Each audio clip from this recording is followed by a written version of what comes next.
So we're going to be talking today about multi-method. Some of these are quantitative data assessment methods and some of them are qualitative data. Some of them are a combination of both.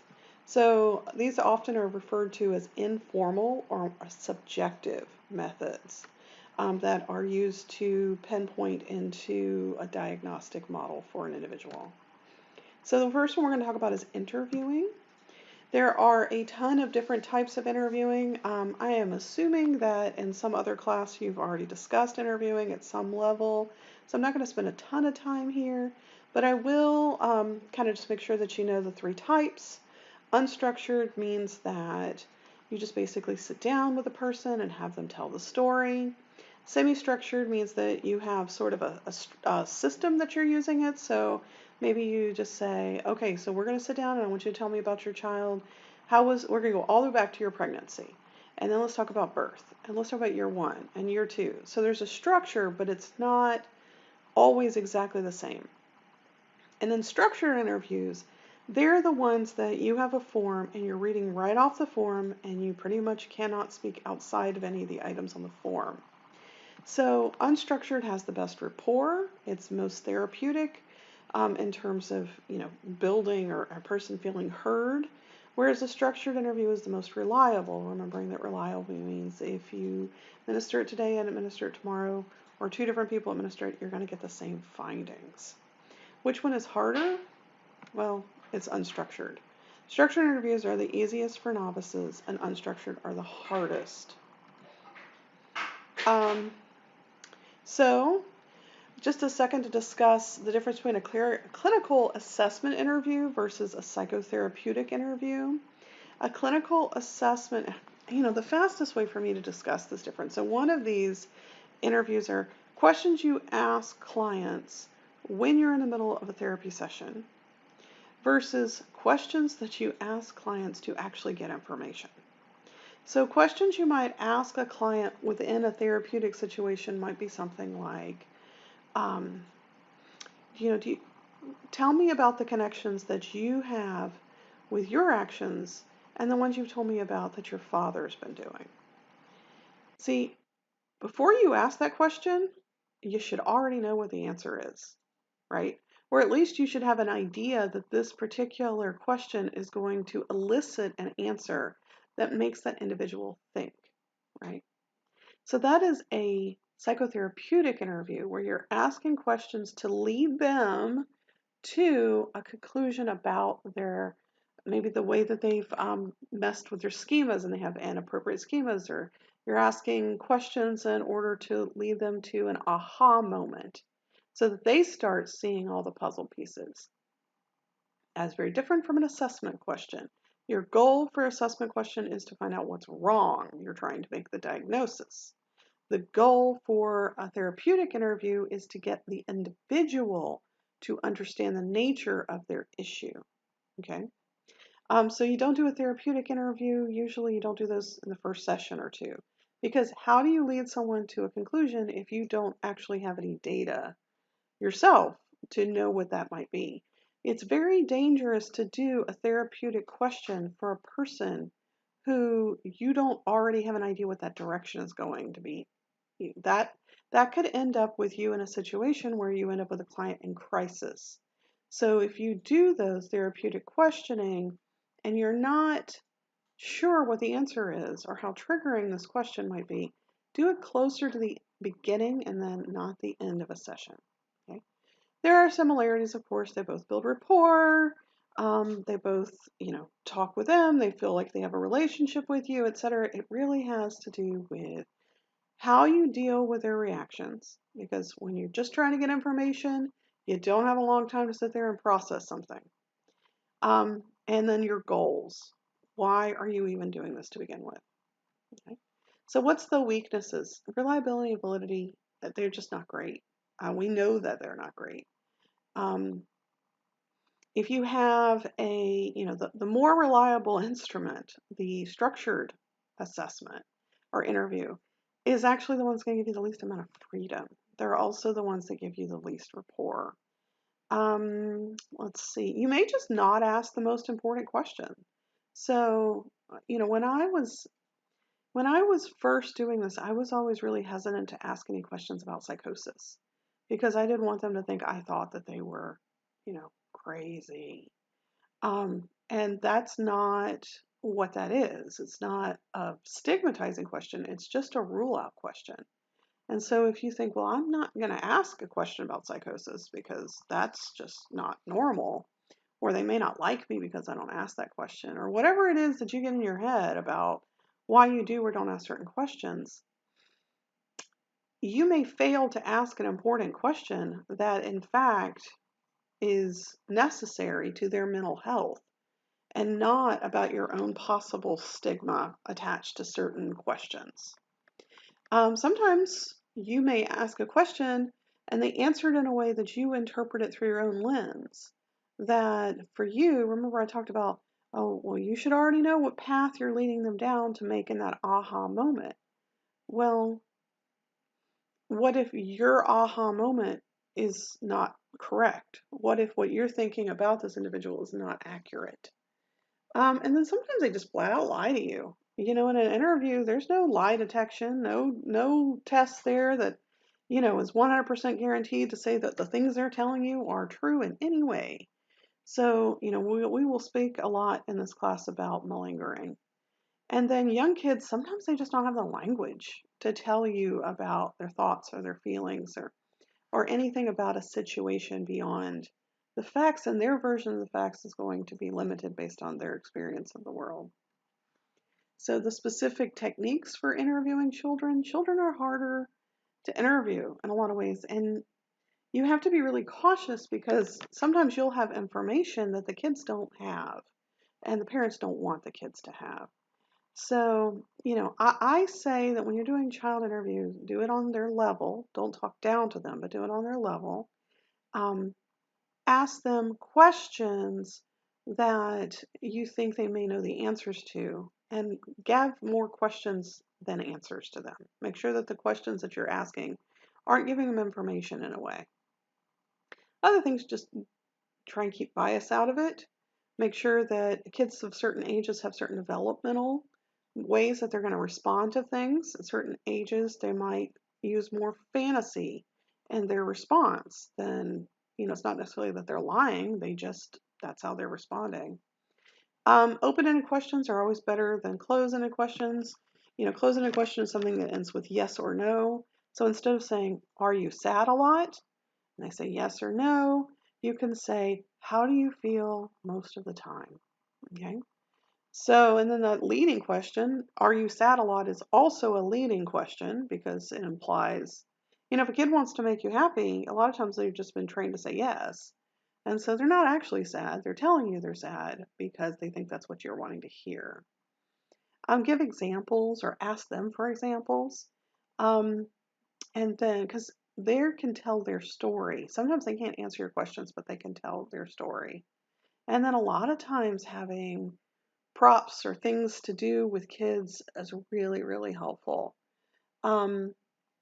Sometimes kids give information through play, and it is unfortunate we don't have any kind of preschool or play therapy class specifically. We do with you guys. But there are a lot of ways to use play to get at what children are thinking. Some of those play techniques we're going to talk a little bit later about include drawings, and so we will talk about those in a minute. All right.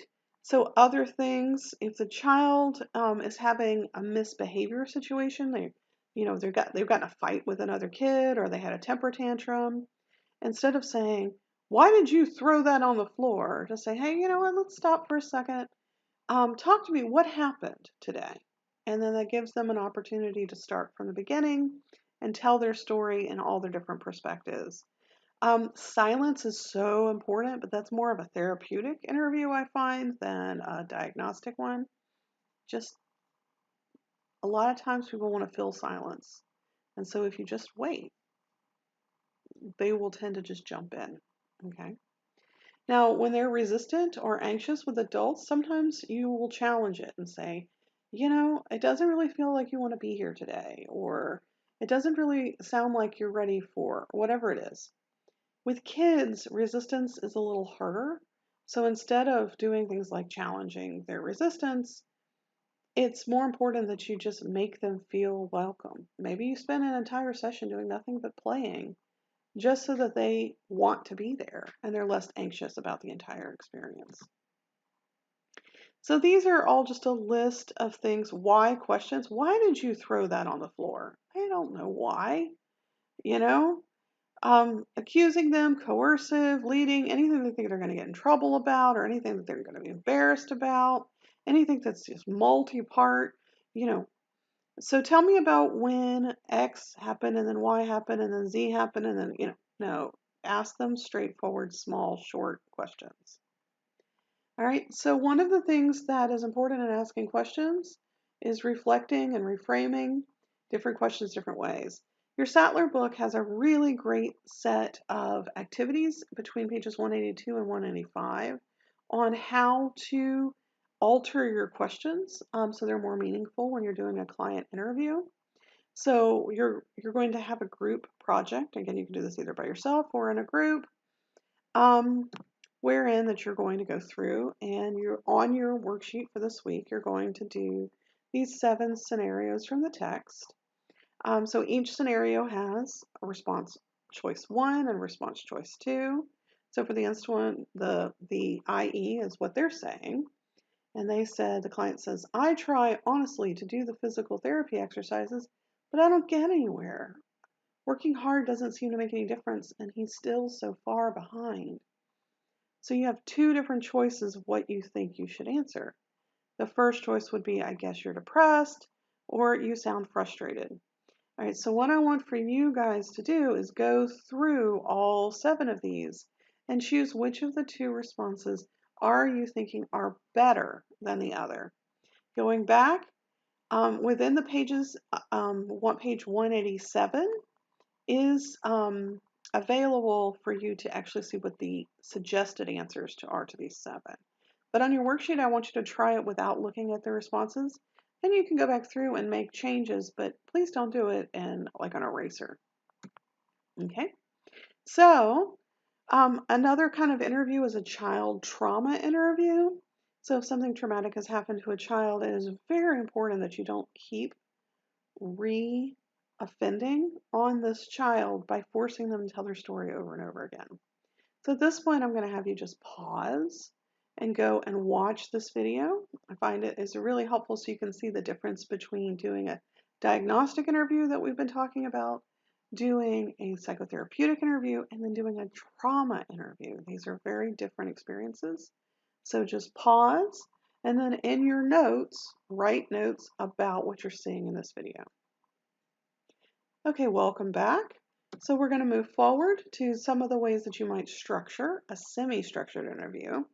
And for me, I like to do the chronological age thing, and I touch on each of these as I go along. So, prenatal, perinatal, and early postnatal history. I'm going to ask about medical issues with mom, and I'm going to ask about medical issues with the child. And then, I'm going to start about 1 and 2 and 3 years old, where I'm getting into some of those milestones and medical issues. And then as they get older, I start talking about preschool and school, first grade, second grade, elementary school, middle school, whatever. And then, talk about social issues as a preschooler, as a young child. How did they, get along with other people in the family, etc. And you do this year by year by year until you've finished. Wherein that you've gathered all this data, but you've gotten the parents to kind of think back retroactively in a structured way into, oh, well, that was what he was like when he was in second grade or third grade or whatever. And so particularly, you're going to also have your interview questions around the specific issue that came in the door. Saying, well, he's hyperactive. Well, what was he like when he was first born? What was he like when he was 1 year old? That kind of thing. And then don't forget that you always need to talk to them about what they're expecting about this assessment visit. So finding out what they are wanting to get out of this experience, and then what you then have to share with them what they really realistically are going to find out. Okay. So then we're also going to talk about observations here really quickly. before we move on to the projectives. Okay. There are 4 major ways of observing. Again, I'm hoping that you have gotten this information in a behavior management class or something similar. So I'm not going to spend a tremendous amount of time on it, but I do feel like I have to, for the sake of this class, go over this content really quickly. So we're going to talk about each of these 4 more detail. So a narrative recording, it's just somebody telling their story. Within the qualitative world, they call it thick description, wherein that you get them, as they tell their story, you take their actual words and write them down, and then you may include those in your report later. There's something really, instead of using, well, he could have these kind of issues that typically look like this, and this in other people. State directly what they look like for him, right? By quoting his direct words or mom's direct words. There's something really, really helpful about that. Sometimes these can be done really nicely through audio recordings if you feel like you're not able to write this down quickly enough. So a narrative behavioral observation, this is where instead of them or like mom or dad or parents or something like that to tell you about a narrative action, instead you're going to be writing a very thick description about what you're looking at. So you're sitting down in a classroom or something and you're watching and you're not doing some sort of structured observation. We'll talk about that later. Instead you're saying, you know, the observation was done in Julia's classroom and the classroom was cluttered. Her desk in particular was cluttered and there was this kind of paper and this kind of thing and whatever. You go into all kind of detail about it and then talk about behaviors, appearance, speech, anything like that. You're going to write as a story about your experience. All right, so during the test session, you already have had a chance to explain or discuss some of these behavioral observations during testing, but some others we haven't really talked about before, things like, when they came into the waiting room, how did the parent and the child get along? How did the child relate to you? We've already talked about rapport, materials, were they appropriate, concentration, tantrums.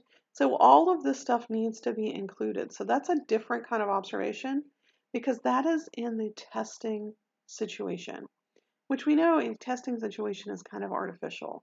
It tends to be really specific only to the behaviors you would see in a single room with a professional for a very short period of time.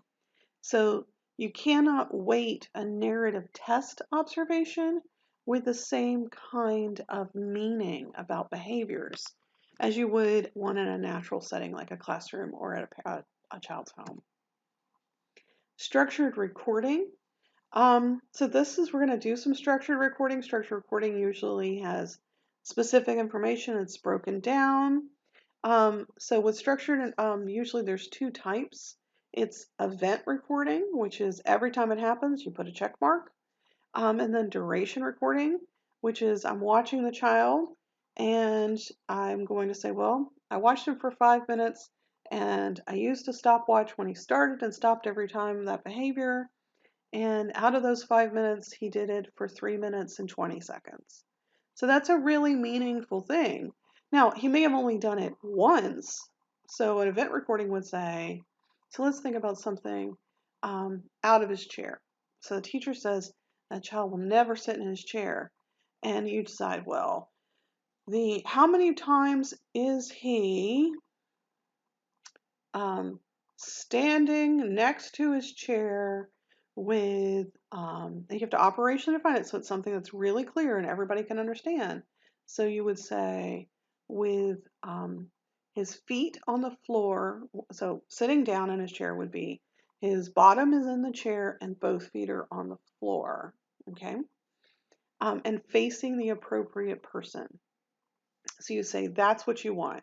So anything that is not that, any behavior that is not that is considered not in his seat. So we've operationally defined this. Okay, so you're watching him for 5 minutes, and then about minute 1, he stands up next to the chair, and he stands there for 3 minutes and 25 seconds. And then he sits back down and is in his chair for the remainder of the 5 minutes. Well, an event recording will say he was only out of his chair once. Whereas a duration reporting would say he was out of his chair for 3 minutes and 25 seconds. So how you choose an event or a duration recording is going to be based off of the type of thing that you're looking at.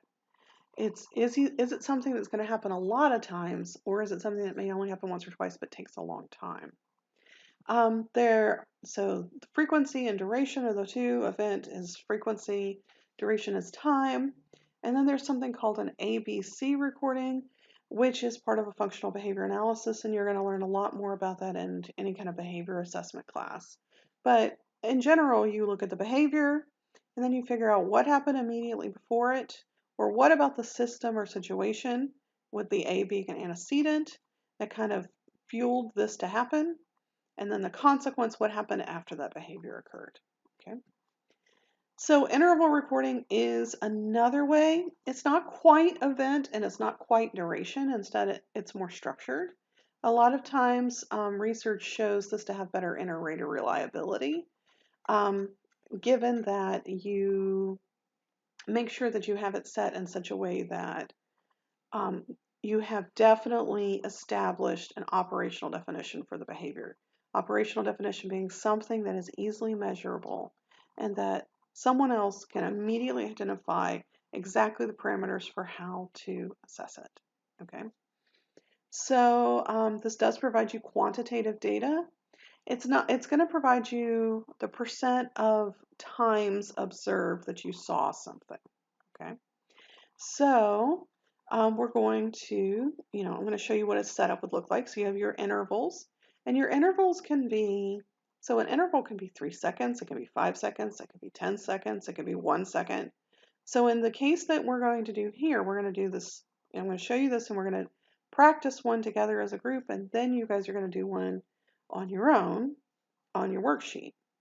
So there are 3 possible choices here. One is a whole interval. So that would say that in interval 1, the first 3 seconds I'm observing it, it must be happening the entire 3 seconds to get a check mark or an X or whatever. If it happens 2 seconds and 26 seconds, 2 seconds, 2 and almost 3 seconds, it doesn't matter. It's nothing. They only get check marks if it happens for the entire interval. You have the other choice, which is partial interval, which is I watched it for 3 seconds. If it happened at all, I give a check mark. And then the beginning interval, there's a beginning option or an end option, which is I watched the first second of a 3-second interval. I don't care what's happening. Second 2 and 3 does not matter to me at all. It's basically second 1, second 4, you just keep going from there. And so you go through, you put an X at each interval, and then you calculate the percent of intervals. You may be thinking, I don't know what she's saying. So we're going to turn to the next slide. So the next slide actually is one that I have finished for you. And I used it off of a cat. The person refers and says, this cat will not stop messing with a male. Well, messing with the male is not really operationally defined. So watching this video a little bit and getting a chance to see what really is the problem is the teeth are touching the male on the rubber band. The cat is chewing on the male. So that's how we operationally defined it. Then we watched it, and then here are the intervals. So I'm going to pause this and then let you guys hear the more complicated example of this.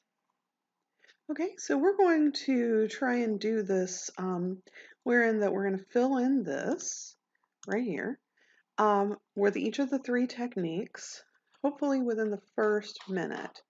So what I'm going to do is I'm going to start play and the timer at the same time.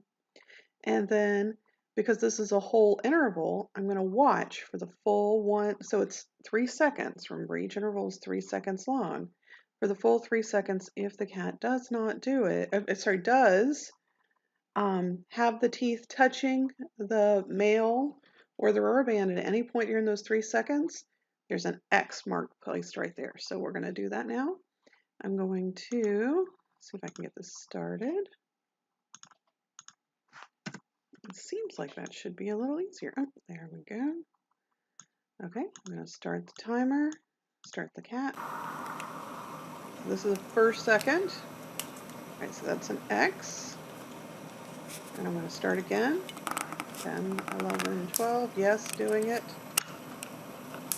And then 16, 17, 18, yes, doing it. 20, 21, 22, 20, okay, yes. 25, 26, 27, yes. Harley? 31, 32, 33, yes.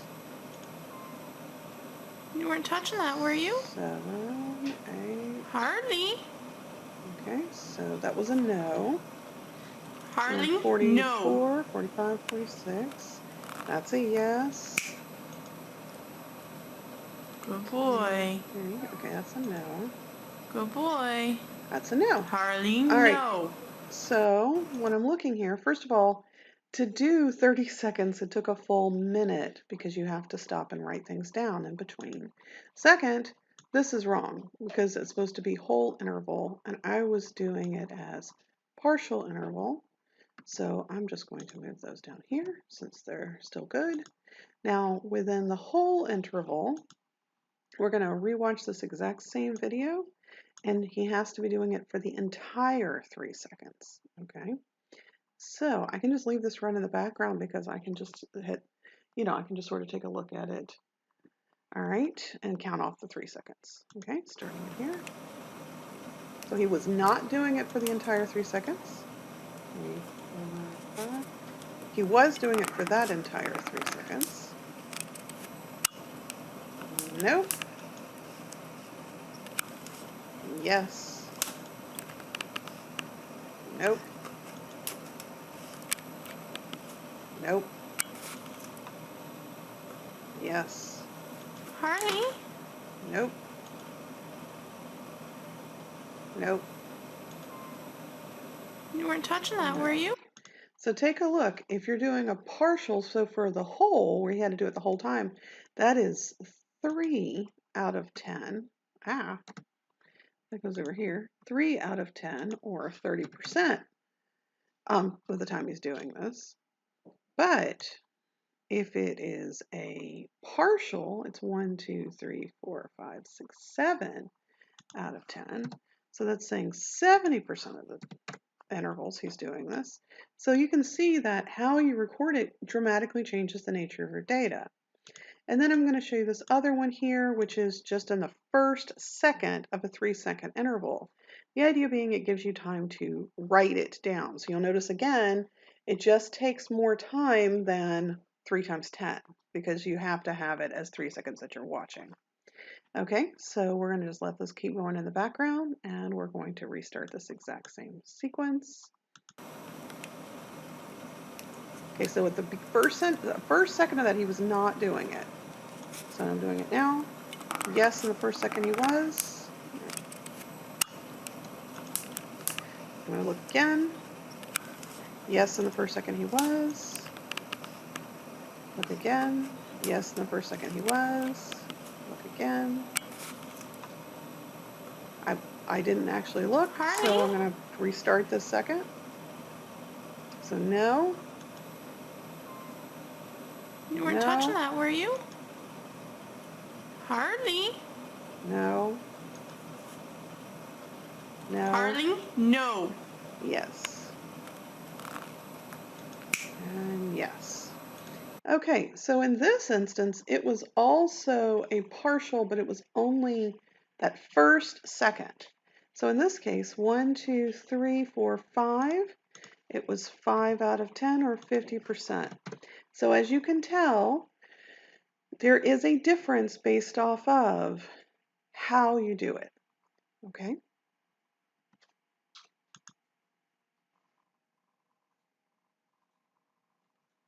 Now finally, on your worksheet, you are going to do your own. You have, in this situation, you have a dog that is upsetting the neighbors. So we define the operational definition of what's going on as barking. This child is making, sorry, this dog is making a verbal noise. So it can't be a scratch noise. We're not looking at that. We're not looking at a knocking things over noise. We're only looking at a verbal noise, a whine or a growl or a bark. So, and you can even operationally define it a little bit more if you wanted to, which is, how many decibels or whatever. But right now we're just going to say any verbal noise. I want you to watch the video, and then just as we did before, have a stopwatch running and do a whole interval, a partial interval, and a beginning interval, and compare exactly what percentage of the intervals you're seeing this occur. Finally, there is something called a ratings recording. Within the ratings recording, it's just basically on a scale of 1 to 5, how often do you see this happening? Or this one says 0, 1, 2, and 3. This gives you kind of a narrative option, and that person that you're talking to, the teacher or somebody, is telling you, hey, this is how often I see this happening, but you get a numeric response instead of a verbal one. A lot of rating scales, we're going to talk about these rating scales in this class. A lot of these rating scales are based off of a ratings recording method of observation. So it is still considered observation, it's just cumulative observation. Remembering that rating scales are always going to be more accurate for things that are externalizing, so there you can see it, because at its core, it is an observed behavior. Okay. That may be a little different for self-reports, which you can get more internalizing data on. But for the most part, teacher and parent, anything you have an outside observer really is going to be more reflective, and it's just a rating scale on specific things. Okay. So with that, we're going to stop the discussion about interviews and observations, and then we will pick up on subjective assessments in the next video.